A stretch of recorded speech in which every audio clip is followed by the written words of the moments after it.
अच्छा बेटे, अब ये है आपके पास अक्टूबर नवंबर 14 पेपर 2 इसका क्वेश्चन नंबर 2 है। देखिए इसमें वो हमें क्या दे रहा है, कहता है A B C and D are points on the circumference of the circle and A C is the diameter. A C जो है ये हमें खुद बता रहा है कि ये क्या है, ये डायमीटर है, इसका मतलब है ये वाली लाइन सेंटर में से गुजर रही होगी। फिर वो कह रहा है A F B E and D C E are straight line. A F B E, ठीक है, वो आपकी कौन सी लाइन बनती है, वो आपकी ये वाली लाइन बन जाती है, कहता है ये वाली लाइन। और दूसरा उसने में बोला डी सी ई, ठीक है, डी सी ई, ये दो स्ट्रेट लाइन है। फिर वो कह रहा है कि D F is perpendicular to A E. D F जो है परपेंडिकुलर ए ई के ऊपर, हमें वहां पे 90 डिग्री का एंगल भी नजर आ रहा है। और कह रहा है सी डी एफ जो एंगल डी है 67 डिग्री गिवन है। फाइंड क्या करना है, ए ई डी फाइंड करना है आपने। ए ई डी देखिए कौन सा एंगल हमारे पास बनेगा, ए ई डी आपके पास बन जाएगा ये वाला ए ई डी, ये वाला एंगल बनेगा, ये वाला बेटे हमने फाइंड करना है। तो अगर हम अब एक ट्राइंगल को सपोज कर लें, ठीक है, हमारे पास अगर फॉर एग्जाम्पल एक ट्राइंगल, कौन सी ट्राइंगल, एफ सॉरी ये लाइन एफ ई और डी, इसको अगर हम एक ट्राइंगल सपोज कर लें तो हमें नजर आ रहा है कि इस ट्राइंगल के अंदर दो एंगल गिवन है। एक 90 डिग्री का एंगल है ये वाला, एक ये 67 का एंगल गिवन है। तो थर्ड एंगल हम बड़े आराम से फाइंड कर सकते हैं कि इन दोनों एंगल्स को अगर हम 180 में से माइनस कर दें,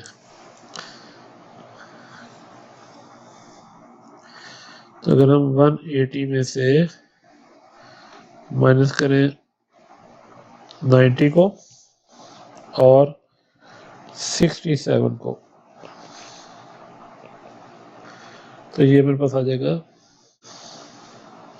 23।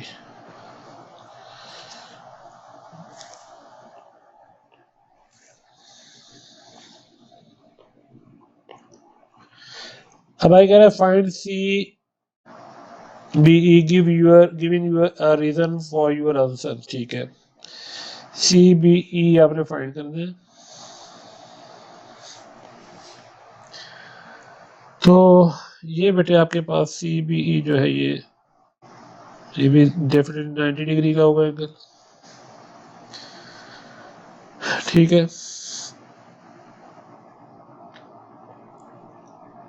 और इसकी रीजन ये है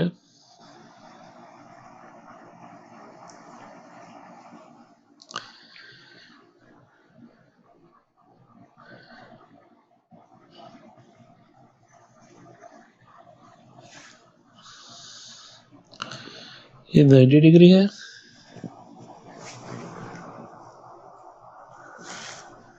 क्योंकि आपके पास, अच्छा जी, अब ए बी सी, क्योंकि देखें ए और सी जो है वो डायमीटर है, और डायमीटर से जो सर्कमफ्रेंस के ऊपर एंगल बनता है वो हमेशा 90 डिग्री का होता है। ये प्रॉपर्टी हम ऑलरेडी पढ़ चुके हैं। तो ये 90 डिग्री होगा तो फिर बेटे ये वाला एंगल भी 90 डिग्री का बन जाएगा आपका उस सी बी ई, ठीक है। तो यही रीजन है इसकी कि एंगल ए बी सी जो है ये 90 डिग्री। तो रीजन क्या है कि एंगल ऑन सर्कमफ्रेंस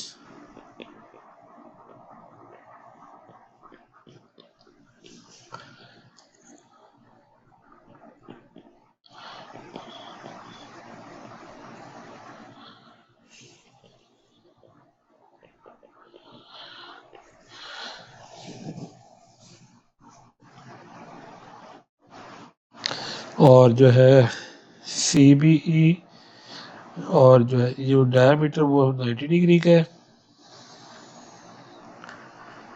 तो सी बी ई इक्वल है ABC 90 on a straight line.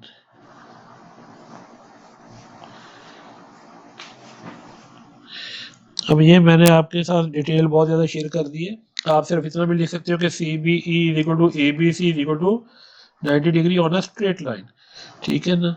लेकिन मैंने आपको रीजन बता दी कि स्ट्रेट लाइन के ऊपर है, तो आपको पता है स्ट्रेट लाइन के ऊपर जो होता है पूरा एंगल 180 का होता है। अगर वन साइडेड एंगल आपके पास 90 डिग्री है तो अदर साइड का एंगल भी आपके पास 90 डिग्री का होगा। और जो अदर साइड का 90 डिग्री का एंगल है वो ऑलरेडी हमने प्रूव करके बताया कि वो क्योंकि डायमीटर के एंड से बन रहा है, ए और सी के एंड से बी के ऊपर सर्कमफ्रेंस के ऊपर एंगल बन रहा है, ये 90 डिग्री का है, ठीक है। तो इसीलिए उसकी अदर साइड जो है वो भी 90 डिग्री की होगी क्योंकि ये एक स्ट्रेट लाइन है। कौन सी? ABE। आगे कह रहा है explain why DF is parallel to CB। DF CB के पैरेलल क्यों है? देखिए दोबारा देख लें, DF हम पहले देख लेते हैं। DF हमारे पास लाइन कौन सी है? ये वाली। ये कहता है CB के पैरेलल क्यों है? इसलिए कि भाई दोनों के कॉरस्पॉन्डिंग एंगल 90 डिग्री के हैं, हमें नजर भी आ गए। तो यही स्टेटमेंट हम नीचे लिखेंगे कि CBF,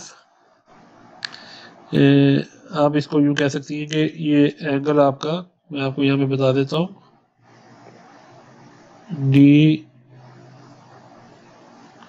DFB और CBE,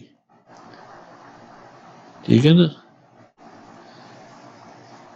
या आप इसकी एक रीज़न ये भी ले सकती हैं, अगर आप DFBE और CBE को लेती तो आप कह सकती है कि इनके ऊपर कॉरस्पॉन्डिंग एंगल है 90 डिग्री के, ठीक है। तो आप यूँ भी इसको प्रूव कर सकती हैं कि DFB जो है ये 90 डिग्री का एंगल बना रहा है और दूसरी तरफ से CBF ये भी 90 डिग्री का एंगल बना रहा है, तो ये सप्लीमेंट्री एंगल है, ठीक है। दोनों तरफ से आप इसको प्रूव कर सकते हैं। लेकिन और दोनों ही पैरेलल को सपोर्ट करते हैं, तो हम इसको लिख देते हैं DFB इक्वल टू था दूसरा CBF इक्वल टू 90 डिग्री, ठीक है। और ये आपके सप्लीमेंट्री एंगल है, एंड दे आर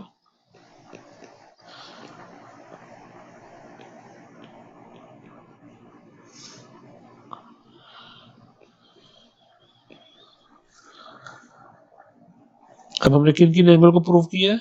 हमने प्रूव किया है इस एंगल को इस एंगल के साथ कि ये दोनों 90 डिग्री का एंगल है। तो 90 डिग्री के एंगल तब ही बनते हैं जब दोनों लाइनें ये पैरेलल होगी। कौन सी? DF और CB। चलिए जी, ये भी क्वेश्चन